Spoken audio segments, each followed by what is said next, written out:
마태복음 16장 21절부터 25절 21절부터 25절. 이때로부터 예수 그리스도께서 자기가 예루살렘에 올라가 장로들과 대제사장들과 서기관들에게 많은 고난을 받고 죽임을 당하고 제3일에 살아날 것을 제자들에게 비로소 나타내시니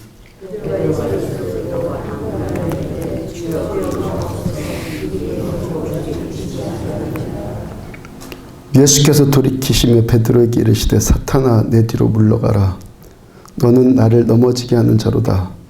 내가 하나님의 일을 생각하지 아니하고 도리어 사람의 일을 생각하는도다 하시고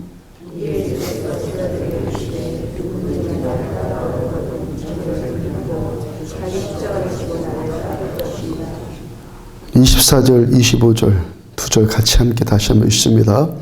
이에 예수께서 제자들에게 이르시되 누구든지 나를 따라오려거든 자기를 부인하고 자기 십자가를 지고 나를 따를 것이니라.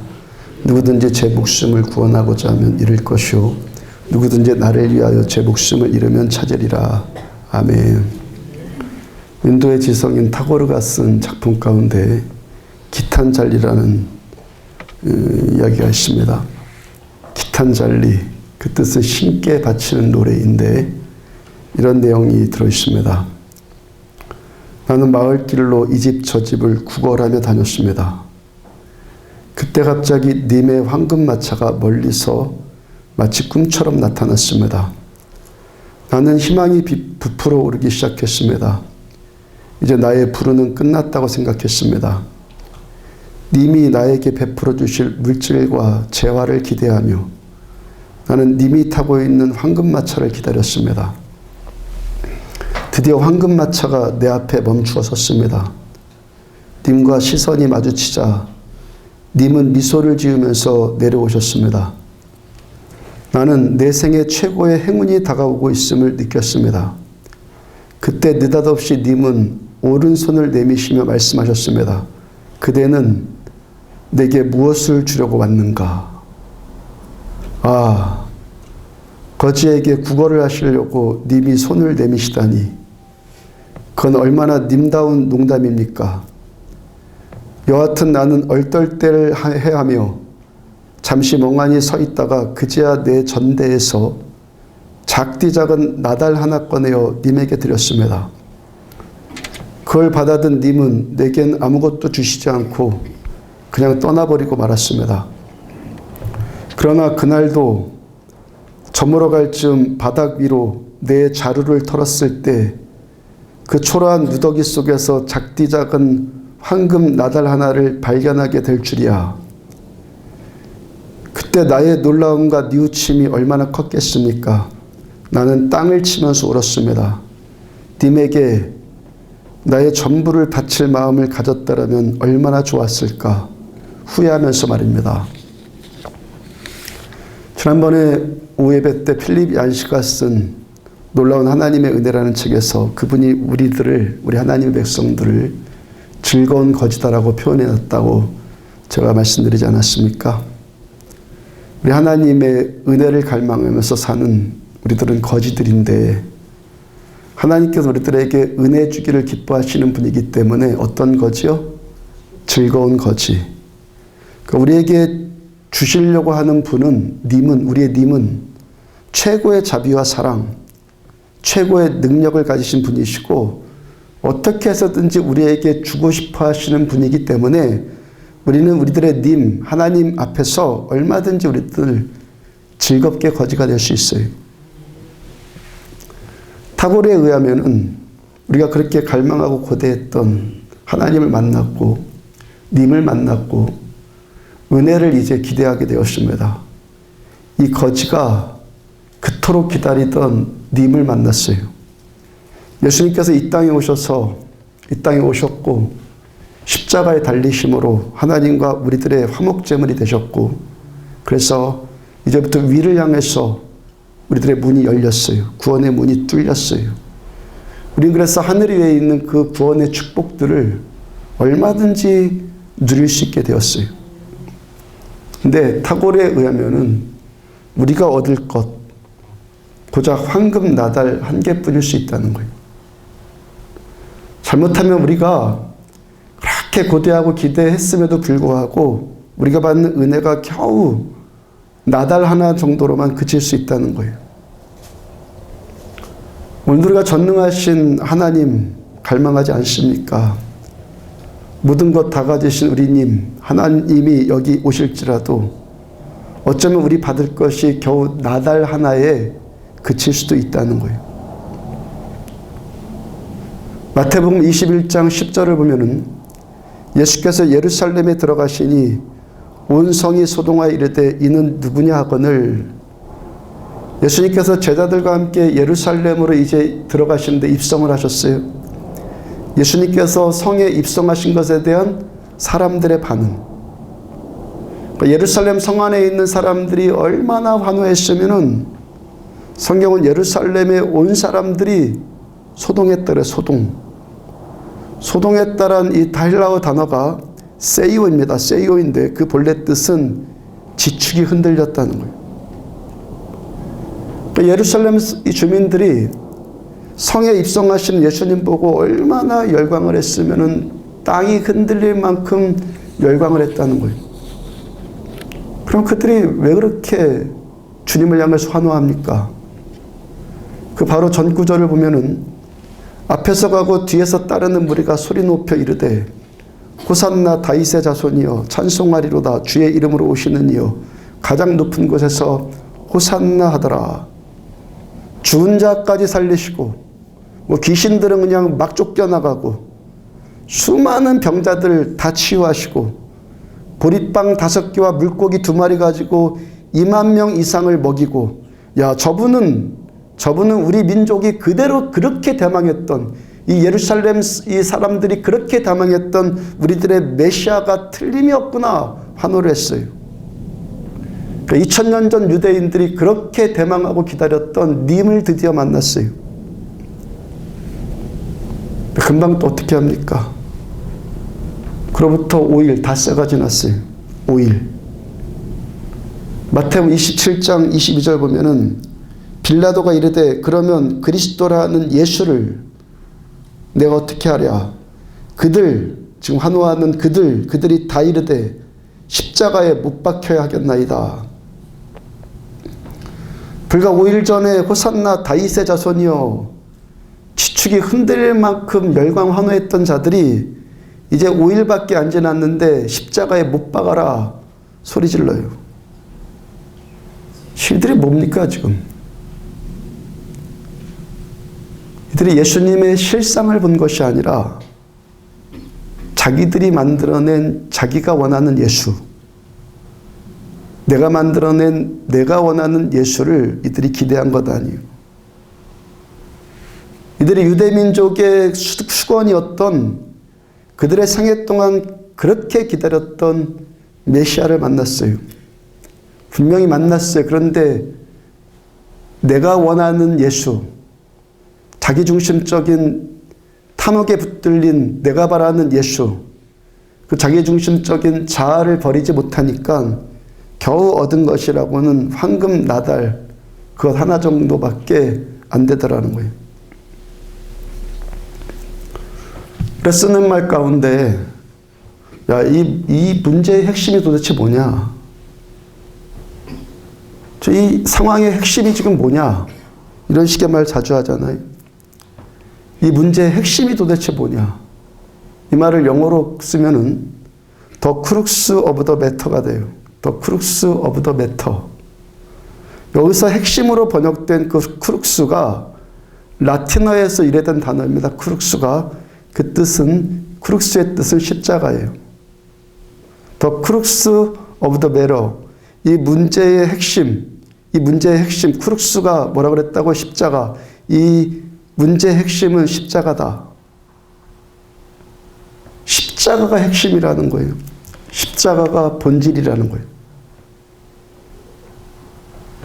그럼 우리가 믿는 기독교, 우리들의 신앙, 이 시간도 예배드리고 기도하는 모든 종교 행위들, 모든 것의 핵심, 핵이 뭐라는 겁니까? 십자가. 최근에 기도하는 중에 주께서 음성 주신 것이 있다고 말씀드린 거 있지 않습니까? 나는 네가 십자가 설교하는 것이 가장 좋다. 주님 왜요? 난 네가 겪은 너도 네가 겪은 일 가운데 가장 큰 일 말해주고 가장 큰 일 자랑해주면 좋지 않니? 나는 너를 비롯한 나의 종들이 내가 겪은 일 가운데 가장 큰 일인 십자가를 말하는 것이 가장 기쁘다. 그랬어요. 제가 한 달여 전에 한 2달 전에 이 말씀 들었는데 음성 들었는데 그냥 듣기만 한 건 줄 알았는데 계속 부담감이 오잖아요. 그래서 제가 주님께 주신 이 감동에 순종해서 준비되는 대로 이 시간 준비되는 대로 십자가에 관한 말씀을 전하려고 그래요.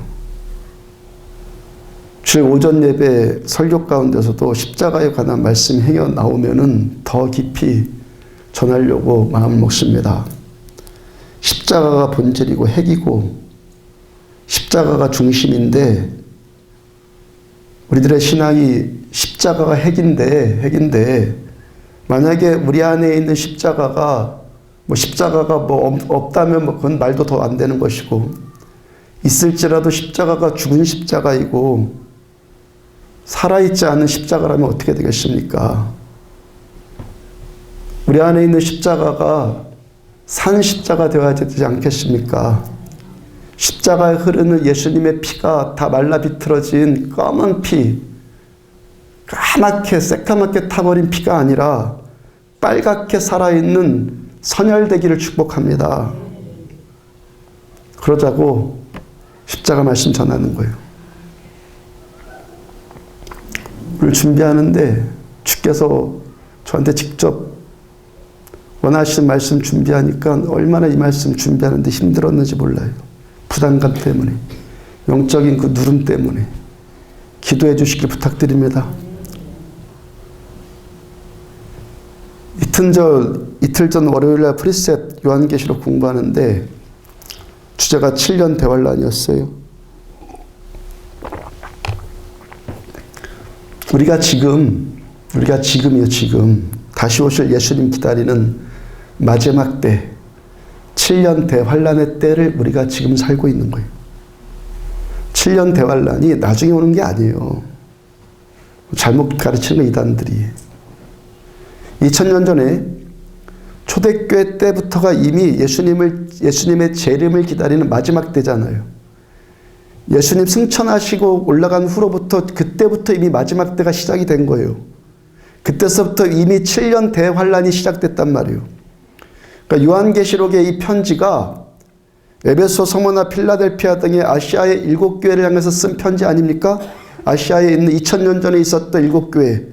근데 그 7교회, 2000년 전에 그 7교회 아무런 상관없는 말씀이라면 도대체 요한계시록을 왜 썼겠어요? 그때 당시 7년 대환란의 때를 지금 지나가고 있는 2000년 전 그때 성도들을 위로하고 격려하기 위해서 사도 요한을 통해서 이 요한계시록의 편지를 쓴 거예요. 그리고 그 환란은 7년 대환란은 지금도 진행 중이고 주님 재림하실 때까지 앞으로도 계속될 거예요. 성경이 그 첫 번째 환란 2000년부터 이미 시작됐다고 그랬어요. 앞으로 올 것이 아니라 이미 지금 우리 가운데도 있다는 거예요. 그 첫 번째 환란의 내용에 대해서 증언하는 것이 있어요. 첫 번째 7년 7개에서 7년이라고 그래요. 그 첫 번째 요한계시록 6장 2절을 보면은 이에 내가 보니 흰 말이 있는데 백마가 있는데 그 탄 자가 활을 가졌고 면류관을 받아 나아가서 이기고 또 이기려고 하더라. 첫 번째 환란 가져오는 자 흰 말을 탔다 백마를 탔다 그래요. 손에는 활을 가졌어요. 면류관을 머리에 썼습니다. 그리고 이기고 또 이기려고 그래요.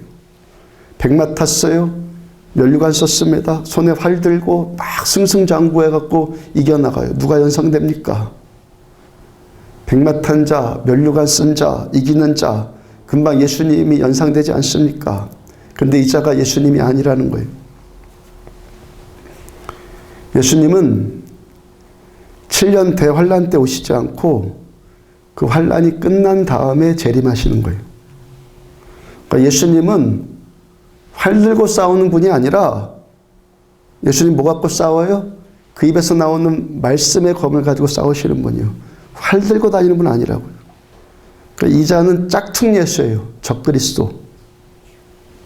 이 자가 면류관을 받았을 만큼 높은 자리 차지했고 이기고 또 이기려고 장악하고 또 장악하려고 정복하고 또 정복하려고 조종하고 또 조종하려고 교회 안에 얼마든지 이러한 모습들이 있죠. 얼마든지 장악하려고 하는 세력들, 조종하려고 하는 세력들.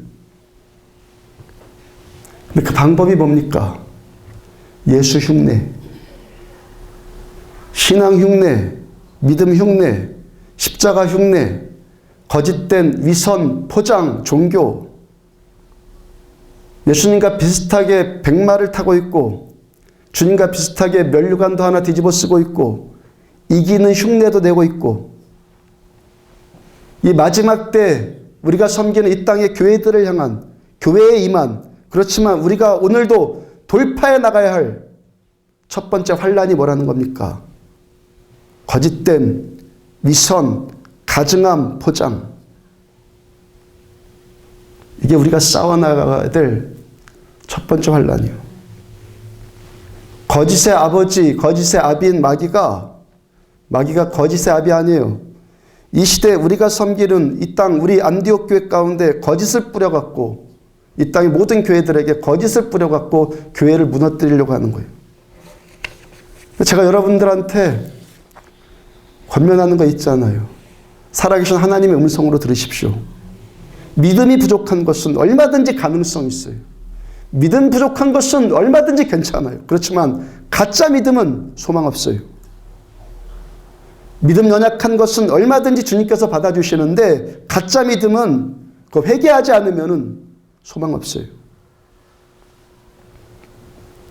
믿음 있는 척, 기도하는 척, 신앙 좋은 척은 하는데 진실로 내 안에 오신 성령 예수님을 깊이 만나는 것 없이 몇 가지 종교적인 지식들 터득해갖고 이것은 하고 이것은 하지 말고 그런 식의 율법주의적인 종교 생활은 지금 우리가 잘못하고 있을 가능성이 아주 농후하다는 거예요. 그 잘못된 신앙이 시기 질투로 인한 미움을 교회 안에 증폭시키고 거짓으로 서로를 막 모함하고 헐뜯고 비난하고 험담하고 이렇게 하는 거예요. 그랬어요? 두 번째 7년 환란 가운데 두 번째 나타난 환란이 뭐냐면 미움과 살인이에요. 요한계시록 6장 3절과 4절 둘째 인을 떼실 때 이에 다른 붉은 말이 나오더라. 그 탄 자가 허락을 받아 땅에서 화평을 제하여 버리며 서로 죽이게 하고 또 큰 칼을 받았더라. 둘째 환란 가져오는 자가 처음에 흰말 탔던 자가 거짓으로 조장했던 그 화평을 이제는 깨뜨려 버리고 큰 칼 받아갖고 큰 칼로 서로를 막 죽이게 해요. 큰 칼로 서로를 죽여요. 화평을 제하여 버리고 큰 칼 들고 막 서로를 막 죽여요. 요한일서 3장 15절 보면은 그 형제를 미워하는 자마다 살인하는 자니. 아멘? 그 형제를 미워하는 자마다 살인하는 자니. 예수님의 십자가의 은혜로부터 임한 참된 화평. 이 화평을 제하고 서로 큰 칼 들고 살인하고 죽이게 만드는 그 큰 칼이 뭐라는 거예요? 큰 칼. 둘째 환란 가진 자가 든 그 큰 칼이 뭐라는 거예요? 미움. 여러분이 깨어있지 않으면 마귀한테 속아서 서로를 향해서 미움의 큰 칼을 막 휘두르고 서로를 죽이고 교회 안에서 화평을 제하는 일을 하게 된다는 거예요. 깨어있지 않으면. 이번에 갈멜산 부흥회를 위해서 40일 특별기도회를 위한 기도문 이거 나눠드렸잖아요.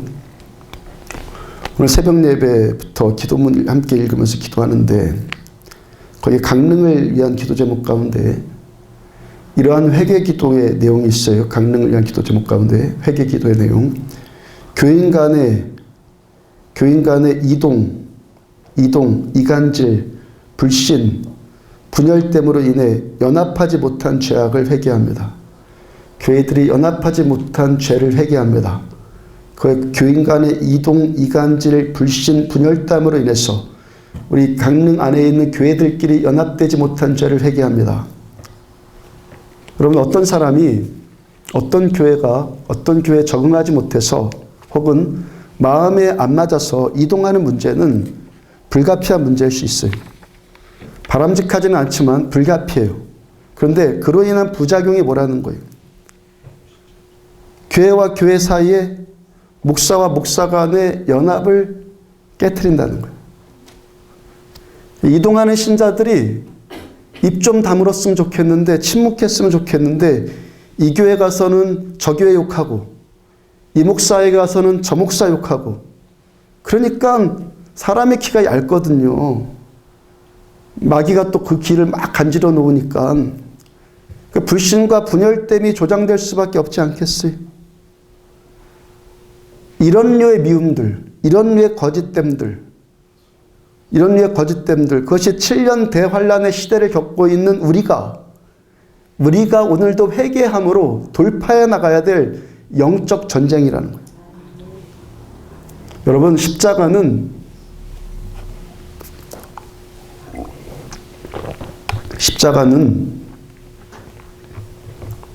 예수님 한 분만 달리면 돼요. 예수님 외에는 더 이상 아무도 달릴 필요 없어요. 로마서 6장 10절, 그가 죽으심은 죄에 대하여 단번에 죽으시며, 어떻게? 단번에. 히브리서 7장 27절, 그는 저 대제사장들이 먼저 자기 죄를 위하고 다음에 백성의 죄를 위하여 날마다 제사 드린 것 같이 할 필요가 없으니, 이는 그가 단번에 자기를 드려 이루셨음이라. 히브리서 9장 12절, 염소와 송아지의 피로 하지 아니하고 오직 자기의 피로, 예수 피로 영원한 속죄를 이루사 단번에 성소에 들어가셨느니라. 9장 26절, 이제 자기를 단번에 제물로 드려. 9장 28절, 이와 같이 그리스도도 많은 사람의 죄를 담당하시려고 단번에 들이신 바 되셨고, 10장 10절, 이 뜻을 따라 예수 그리스도의 몸을 단번에 들이심으로 말미암아 우리가 거룩함을 얻었노라. 우리가 거룩함을 어떻게 얻어요? 예수님이 한 번 딱 하신 그 일, 단번에 하신 그 일로 우리가 거룩함을 입었어요. 베드로전서 3장 18절, 그리스도께서 단번에 죄를 위하여 죽으사 한 번이면 족하다는 거예요. 유다서 1장 3절, 성도에게 단번에 주신 믿음의 도를 위하여. 십자가에 달리는 건 단번만 필요해요. 더도 필요 없이 딱 한 번. 예수님 외에는 아무도 십자가에 달릴 필요 없어요. 뭐라고요? 예수님 외에는 아무도 십자가에 달릴 필요 없어요. 근데 오늘날에도 얼마나 무수한 자들이 십자가에 달립니까? 사람들이 십자가에 발가벗겨 달려있는 예수님 보고, 예수님 십자가에 달아놓고 얼레리 꼴레리 저것 좀 봐요. 손가락질하고 조롱해요. 가룟 유다, 대제사장, 서기관, 바리새인들, 그들이 거짓으로 모함하고 예수님을 거짓으로 고소해요. 호산나 다윗의 자손이라 했던 수많은 군중들이 예수님을 십자가에 못 박아라 그러면서 막 정죄해요. 정죄. 빌라도가 판단합니다. 빌라도가 정죄합니다. 이게 뭡니까? 십자가. 이 십자가는 예수님만 달리면 된단 말이에요. 오늘날 무수한 사람들, 내가 무수한 사람들 십자가에 매달아 놓고 판단, 정죄, 심판하지 않아요. 단번에 제물 대신 예수님 한 분 외에는 그 어떤 제물도 필요 없는데 아직도 수많은 사람들이 막 서로를 십자가에 막 매달아요. 율법주의적인 거짓 종교에 속아서 거짓에 붙들려서 무수한 자들, 자기 마음에 안 드는 무수한 자들을 십자가에 막 매달아요. 믿음의 미움에 붙들리고 거짓으로 모함하고 판단하고 조롱하고 수근수근하고. 이게 다 뭐 하는 겁니까? 예수님 외에 다른 사람을 십자가에 매다는 것 아닙니까? 내가 가룟 유다가 되고, 내가 유대 제사장 되고, 내가 서기관, 내가 바리새인, 내가 빌라도가 되어서 누군가를 지금 십자가에 못 박고 있는 것 아닙니까? 맞습니까? 맞습니까? 아멘입니까? 아멘입니까? 예수님 한 분만 달리면 끝나는데, 그걸로 끝났는데, 그걸 못 믿어가지고 수많은 사람들이 서로가 서로를 판단하고 정죄하고 심판하고. 로마서 8장 1절과 2절 보면은, 그러므로 이제 그리스도 예수 안에 있는 자에게는 결코 정죄함이 없나니. 어떻게 정죄함이 없다고요? 결코. 무엇 때문에? 단번에 들이신 바 되었기 때문에. 정죄받는 것은 예수님 한 분으로 끝이에요. 판단, 조롱, 심판받는 것, 험담당하는 것, 미움당하는 것, 조롱당하는 것, 침뱉음당하는 것, 예수님 한 분으로 끝이에요. 좋게 해요. 우리들 가운데 그 누구도 심판과 조롱과 판단과 정죄의 십자가에 올라갈 필요도 없고 올라가지도 못하고, 그런데도 우리는 단번에 제물 대신 예수님의 십자가를 믿지를 못하고, 단번에 들이심받은 예수님의 그 행위를 믿지를 못하고, 또 다른 누군가를 십자가에 매달고 서로 창질하고 서로 못질하고 그러고 있다는 거예요. 이게 누구의 획책이라고요? 누구한테 속고 있다고요? 교회를 무너뜨리기를 위해 획책하는 적그리스도가 퍼뜨려 놓은 첫 번째 못, 거짓, 두 번째 뭐? 미움, 미움의 살인. 여기에 지금 교회들이 다 속고 있다는 거예요. 아멘? 깨달아지십니까? 아멘. 적그리스도에 이 속는 거예요. 교회 안에 퍼뜨려 놓은 이간질, 미움, 이 질투, 이 살인, 이 거짓.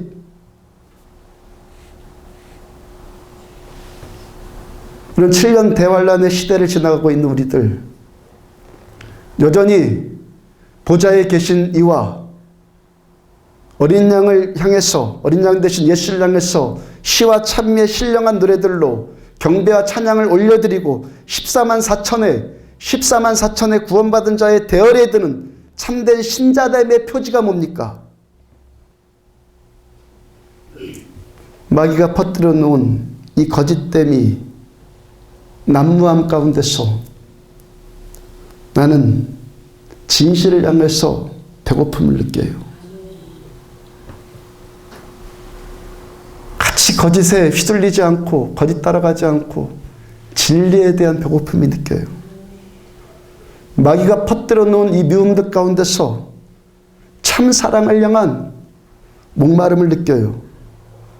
마귀가 뿌려놓은 이 판단과 정죄와 시기 질투가 난무한 시대 가운데서 용서를 향한 굶주림을 느껴요. 이 굶주림, 이 갈증, 이 배고픔, 갈증, 굶주림이 어디에서 해결됩니까? 십자가 안에서. 예수 달린, 단번에 달리신 그 십자가 안에서 모든 해결이 있어요. 영어로 너무 큰 고통 느낄 때 사용하는 단어가 excruciating이에요. 너무 고통이 클 때 excruciating. 너무너무 고통스럽다는 거예요. excruciating도 라틴어에서 유래된 단어인데, 이 excruciating, 그 크루가 십자가라는 의미를 갖고 있단 말이에요.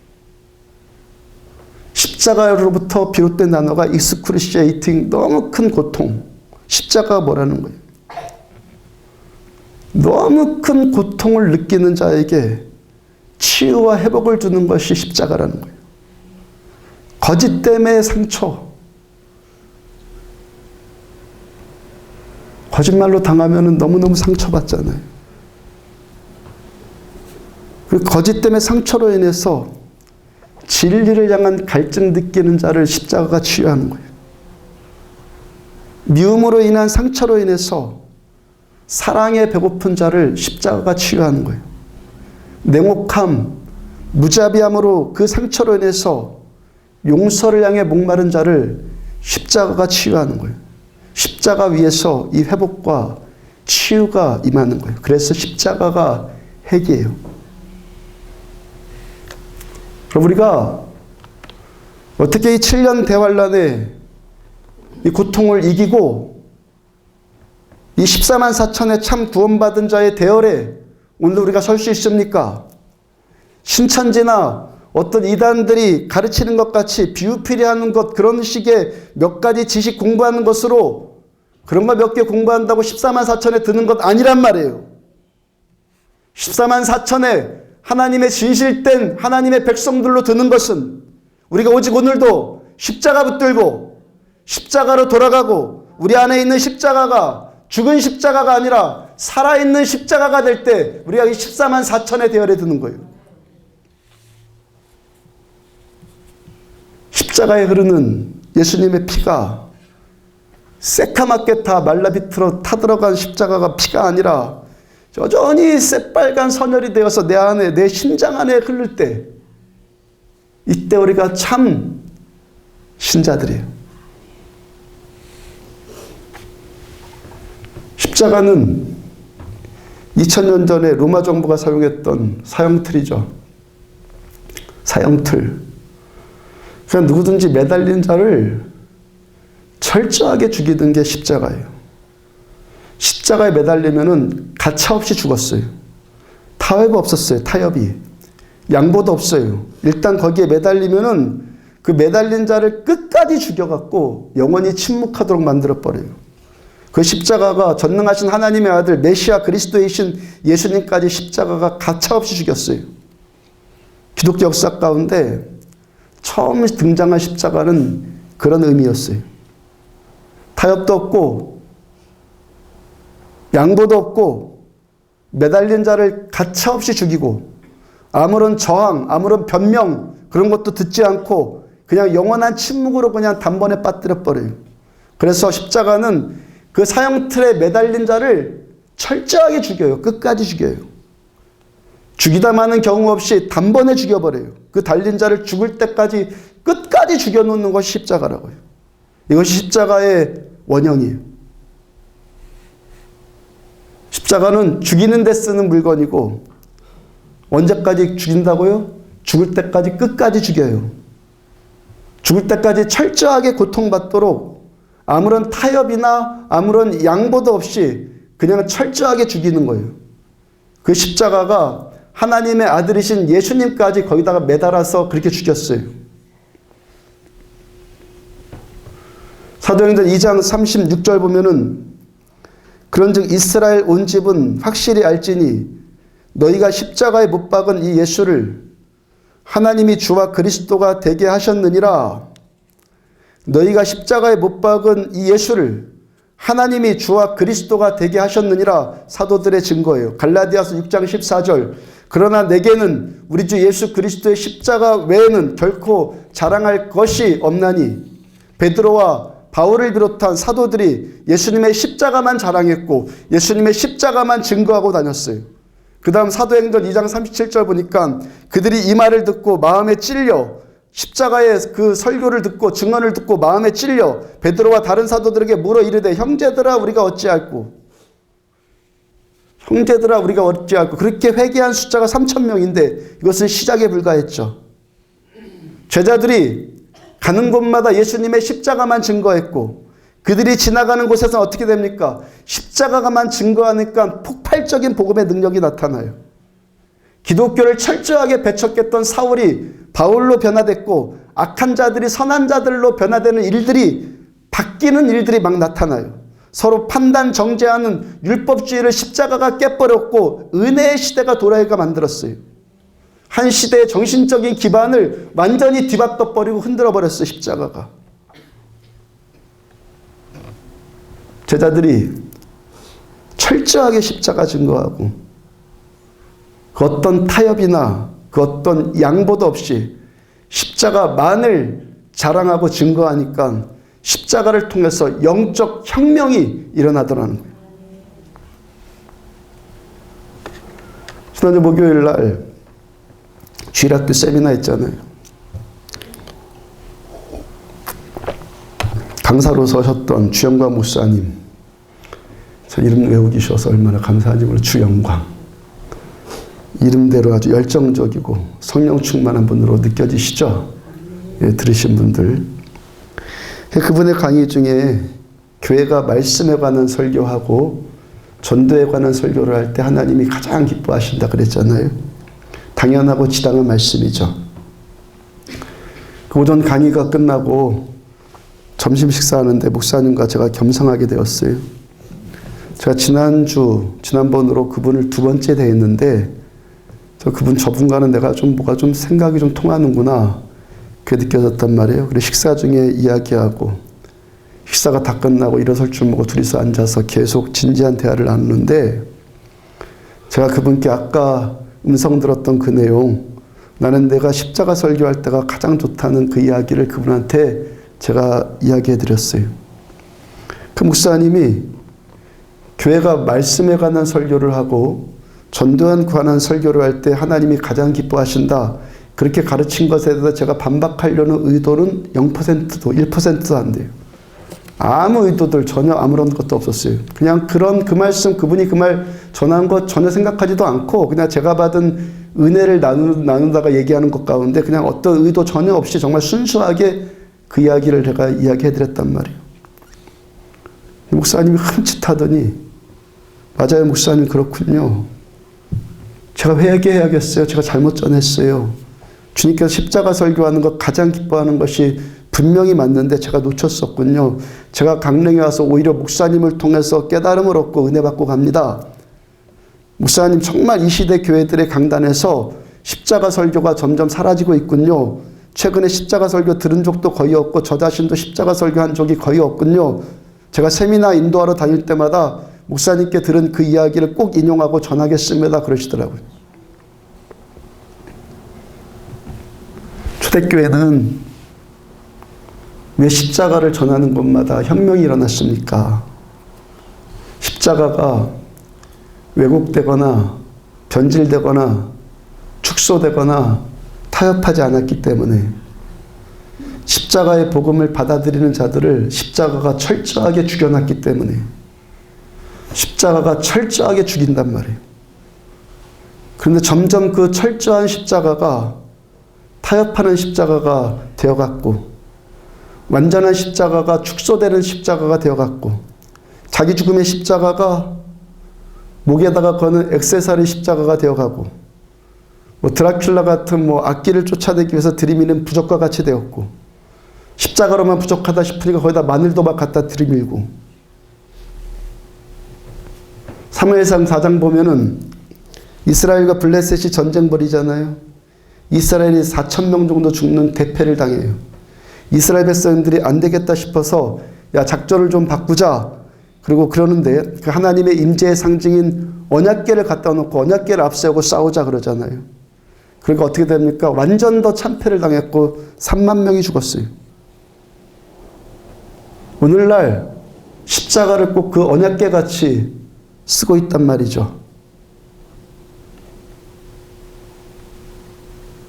갈보리 언덕 위에 예수를 매단 십자가가 그저 교회라는 표시를 하는 종탑 위에 꽂아놓는 그 상징물 정도로 전락했고 어떤 초신자는요, 물론 그분이 초신자니까 잘 모를 수밖에 없으니까 충분히 그렇게 얘기한 것일 텐데 강단에 이 자막 내리면 십자가 가려지잖아요. 십자가가 안 보이니까 어디서 뭘 좀 들었는지 야, 이 교회는 왜 십자가가 없느냐고 이상한 교회 아니냐고 그러더라는 거예요. 십자가의 참된 내용, 그 내용을 모른 채 그저 미신적이고 종교적인 상징으로만 이해하는 사람들이 태반이더라는 거예요. 이 시대의 십자가가 세상을 바꾸는 능력이 아니라 미신적이고 우상적인 물건이 점점 되어가고 있다는 거예요. 성경은 십자가를 그렇게 말하지 않아요. 고린전서 1장 18절 보면은 십자가의 도가 멸망하는 자들에게는 미련한 것이요 구원 얻은 우리에게는 하나님의 무엇이 됨이라? 능력이 됨이라. 멸망받을 자들은 십자가를 그렇게 밀어내게 붙들어요. 아예 십자가가 뭔지도 의미도 모른다거나 아니면 축소시킨다거나 약화시킨다거나 타협하거나 그래요. 그러나 구원받은 우리에게 십자가는 하나님의 능력이다 그래요. 우리 안에 있는 십자가가 진짜 십자가가 되면은, 진짜가 되면은 이 안에서 능력이 폭발한다는 거예요. 죽은 십자가가 아니라 살아있는 십자가가 되면 사울과 같이 죄인 중에 계수였던 자가 의인 바울로 변화되어지고, 십자가가 진짜 십자가가 되면은 회개하고 성령 받는 자들이 계속 일어날 것이고, 마귀가 주는 거짓에 붙들려 있던 자들이 진실함과 진리로 돌아서게 될 것이고, 시기 질투 미움에 붙들려 있는 자들이 사랑에 목마른 자들이 될 것이고, 용서하지 않던 자들이 용서하는 일들이 막 나타날 것이고, 이거 뭐예요? 십자가의 능력. 최근에 한 달쯤이요, 백혈병 환자 한 분 예배드리고 있죠. 30대 초반의 젊은 남성, 여러분들 잘 모를 텐데 약간 늦게 와서 약간 빨리 나가니까 30대 초반의 젊은 나이에 그 병으로 살 소망에 대한 그런 것도 없고 육체적으로 정신적으로 고통 겪으니까 절망밖에 남는 거 더 있겠습니까? 한 달 전쯤에 제가 그분 처음 봤을 때 부정적인 것들, 경계하는 마음들, 그런 거 느껴지더라고요. 예배드리고 보고 있으면. 사람과 마주치고 싶지 않으니까 늘 모자를 푹 눌러 쓰고 마스크하고, 설교 끝나고 기도할 때쯤이면 자리에 없고, 하여튼 경계하고 의심하고 그런 태도가 자꾸 느껴져요. 지난주에는 우리 주 달려 죽은 십자가, 주 달려 죽은 십자가 그 찬양하는데 그분 때문에 제가 은혜 받았어요. 강팍하게 느껴지던 심령이 라고 찬양. 눈물이 눈에 그냥 그렁그렁 맺혀가지고 가슴이 이렇게 싸매고 노래하더라고요. 주님의 십자가가 그분의 부정적이고 절망스러운 마음을 만져주신 것 아니겠어요? 오늘 보면 마태복음 16장 말씀은 예수님께서 제자들에게 십자가를 처음 가르치신 내용이에요. 앞으로 십자가에 관한 말씀이 계속 나올 텐데 첫 번째 가르침이에요. 24절 보면은, 21절 보면은 이때로부터 중간에 생략하고 많은 고난을 받고 죽임을 당하고 제3일에 살아나야 할 것을 제자들에게 비로소 나타내시니, 이때로부터 비로소 처음 가르치는 거예요. 처음 가르침의 내용이 뭡니까? 24절 같이 함께 있습니다. 시작. 이에 예수께서 제자들에게 이르시되 누구든지 나를 따라오려거든 자기를 부인하고 자기 십자가를 지고 나를 따를 것이니라. 십자가 1조 1항. 보면 24절 이 말씀이. 주님께서 처음 제자들에게 십자가를 처음 가르치세요. 그 다음에 뭘 가르치십니까? 누구든지 나를 따라오려거든 자기를 부인하고 자기 십자가를 지고 나를 따를 것이니라. 이 말씀이 십자가가 뭐냐에 대해서 예수님이 첫 번째 가르치신 말씀이에요. 십자가는 예수님을 단번에 죽이셨을 뿐만 아니라 예수 따르는 우리까지 단번에 죽여요. 죽여야 돼요. 로마서 6장 4절. 그러므로 우리가 그의 죽으심과 합하여 함께 장사되었나니. 예수님께서 십자가에서 단번에 죽으신 것과 합하여서 예수 따르는 우리도 예수님과 함께 죽어요. 뭐가 죽습니까? 우리의 옛 성품, 육신의 자아, 죄의 본성, 십자가에 달리신 예수님과 오늘 우리가 하나됨으로 단번에 죽어요. 철저하게 죽어요. 그 다음 8절. 만약 우리가 그리스도와 함께 죽었으면, 철저하게 죽었으면 십자가는 뭐라고요? 철저하게 죽인다고요. 철저하게 죽이는 게 십자가예요. 철저하게 죽었으면 또한 그와 함께 살 줄을 믿노니, 십자가에 달리신 예수님과 함께 우리가 죽음으로, 주님과 죽음으로 우리들의 옛것도 죽고, 우리가 옛것들이 철저하게 죽으니까 그 다음에 새 것으로 부활을 해요. 육신의 성품이 죽고 영의 성품이 살아나요. 거짓, 미움, 교만, 탐욕이 죽고 진실, 용서, 사랑, 겸손이 우리 안에 살아나요. 이것이 뭡니까? 십자가. 그래서 주님께서 우리가 예수님을 따르려거든, 여러분 예수 따르는 거 맞습니까? 예수 따른다, 예수 믿는다 똑같은 말이에요. 예수를 믿으려고 한다면, 예수를 따르고자 한다면, 즉 자기를 부인하고 자기 십자가를 지고 주님을 따라야 한다고 말씀을 하시는 거예요. 그래서 주님을 따른다는 것, 주님을 믿는다는 것, 십자가를 진다는 것, 그것이 무엇과 같은 말이라는 겁니까? 무엇과 같다는 거예요? 자기를 부인하고. 첫 번째 십자가에 대한 예수님의 가르침은 자기를 부인하고, 우리가 완전히 사랑이시고 완전히 전능하신 그 님, 엄청난 분을 만나고 우리가 그분을 믿고 따른다고 하지 않습니까? 그런데 왜 많은 사람들이 겨우 나달 하나 정도 받는 것에만 그치는 그 정도의 신앙생활만 합니까? 우리가 십자가의 본질을 왜곡시키고 내가 만든 십자가를 세우려고 하기 때문에, 우리 주님께서 가르쳐 주신 십자가의 첫 번째 본질이 뭐라고요? 자기 부인. 그래서 우리가 십자가 앞에서 할 수 있는 것은 둘 중에 하나예요. 오늘 보면 22절에서 베드로처럼 주여 그리 마옵소서 하면서 십자가를 그냥 회피해버리는 거예요. 또 하나는 십자가 앞에서 예수님의 말씀처럼 자기 부인의 삶을 우리들 결단하는 거예요. 여러분, 우리가 예수님 따르려고 하는 것이, 저 여러분들 예수님을 믿으려고 하는 것이 진정이라면 우리도 예수님처럼 하지 않겠습니까? 맞습니까? 내가 예수 믿는다는 것이 진짜라면 예수님처럼 해야 될 것 아니겠습니까? 히브리서 12장 2절, 믿음의 주여 또 온전하게 하시는 예수를 바라보자. 우리가 바라봐야 될 예수, 예수가 어떤 분입니까? 그 바로 다음, 그는 그 앞에 있는 기쁨을 위하여 십자가를 참으사 부끄러움을 개의치 아니하시더니 하나님 보좌 우편에 앉으셨느니라. 주님께서 하나님 보좌 우편에 앉으신 기쁨을 얻은 이유가 어디에 있다고 말씀하세요? 십자가를 참으시고 부끄러움을 개의치 않으셨기 때문에. 우리가 우리 안에 이 참된 십자가를 회복하고자 한다면 이 십자가가 우리들의 이기적이고 자기중심적인 삶을 끝장내야 돼요. 시기하고 질투하고 경쟁적이고 발돋움하려고 하고 조종하려고 하고 부리려고 하고 장악하려고 하는 교만한 마음을 내 안에서 끝장내야 돼요.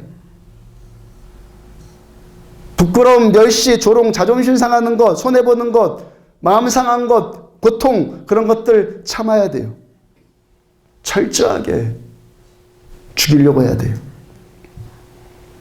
이러한 자기 십자가를 지려고 할 때 이 십자가가 생명과 회복, 사랑과 용서, 화평, 치유가 흘러넘치는 참된 십자가의 능력이 우리 안에서 살아나기 시작할 줄로 믿습니다. 엊그저께 아내와 점심 먹고 대길이 쪽으로 커피 한잔 하러 갔어요. 그쪽으로 뭐 봄되고 하여튼 오래되고 처음 간 건지 뭐 아내가 화들짝 놀라더라고요. 산 보더니 야, 언제 이렇게 산이 파래졌냐 그러고 막 좋아하더라고요. 감탄하고. 푸름이 좋다는 것은, 좋은 것은 푸른 것이 생명 주고 희망 주고, 그러니까 푸른 것이 좋은 거잖아요. 산이 왜 그렇게 요즘과 같이 파릇파릇하고 푸르고 생명을 잉태하고 소망을 줍니까? 왜 그랬죠? 작년 가을에 낙엽이 지고 나뭇잎들이 다 떨어졌기 때문에. 우리가 보면은 우리 입장에서는 낙엽 지고 나뭇잎 떨어지는 것인데 나무의 입장으로 생각하면 그거 뭡니까? 나뭇잎을 다 버리는 거죠. 나뭇잎을 버리는 거잖아요. 나무가 잎을 버려야 할 때를 알고 버려야 될 것들을 버려야 할 줄 아니까, 버려야 될 때를 알고 버릴 것을 버릴 줄 아니까 지금 온 산이 푸르름으로, 소망으로, 생명으로 온 산이 움돋고 있잖아요. 자기 죽음의 능력이 나타나고 있잖아요. 여러분, 인류도공과 삼류도공의 차이가 뭡니까? 삼류도공은요, 자기 것 만든 그것이 아까우니까 하나도 버리지 못하고요, 만드는 대로 족족 다 시장에 나다가 파는 사람이 삼류예요. 그러니까 싸구려 장사 칠 수밖에 없어요. 인류도공은 어떤 사람입니까? 아무리 아까워도 야 이거 아니다 싶으면 그냥 수십 번이고 수백 번이고 다 깨버리고, 깨버릴 줄 아니까 인류가 되는 거예요. 그렇게 해서 1년 내내 단 하나밖에 작품 만들지 못할지라도 그 작품 하나가, 그 하나가 온 세상을 감동시키잖아요. 미켈란젤로가 대리석 하나 가져다가 필요한 부분들을 다 쪼아내고 다 긁어내니까 거기서 뭐가 나왔어요? 필요한 것들을 다 버리니까 뭐가 나왔습니까? 다윗상이 나왔잖아요. 모세가 미디안 광야에서 40년 동안 자기 부인하는 삶을 연단받고 훈련받으니까 나중에 출애굽 여정을 주도하는 인물이 되잖아요. 다윗이 사울에게 쫓겨다니면서 광야에서 자기 부인하는 법을 배워나가니까 진짜 다윗 되잖아요. 사울이 아라비아 광야와 자기 고향 다소에서 15년 년 동안 칙거하면서 거기서 자기 부인하는 삶을 배우니까 사울이 바울 되잖아요. 영광은 좋고 능력도 좋고 은혜 받은 것도 좋고 치유가 좋은데 그런 거 나타나기를 축복합니다. 나타나려면은 뿌리는 것이 있어야 된다는 것이죠. 십자가를 뿌리십시오. 자기 부인의 십자가, 참된 십자가가 되고자 한다면, 온 세상을 푸르름으로 바꿀 수 있는 참된 십자가가 되고자 한다면 우리들 자기 부인의 삶을 오늘부터 추구하십시오. 뭘 죽여야 되고 뭘 버려야 될지 생각하고 주님 버리길 원합니다. 지금껏 내가 매달아 놓은 수많은 사람들, 회개하지 않고 지금껏 우리가 십자가에 매달았던 수많은 사람들 주님 생각나게 해주시고 주님 용서해달라고 회개하시기를 축복합니다. 십자가는 예수님 한 분만 달리면 되는데, 그 달리신 예수님만 바라보면 되는데 거기다가 엉뚱한 사람 매달아 놓고 그거 바라보고 그거 판단하고 정죄하고 그랬던 모든 것들 생각나는 대로 회개의 영이 부어지고 회개하기를 축복합니다. 그래서 이 십자가의 도가 구원받은 우리에게 하나님의 능력이 되는 기독교의 진수, 신앙의 진수가 자기 부인의 길을 추구하는 저와 여러분들의 이 믿음의 여정 가운데 현실적으로 나타나지기를 주의 이름으로 축복합니다.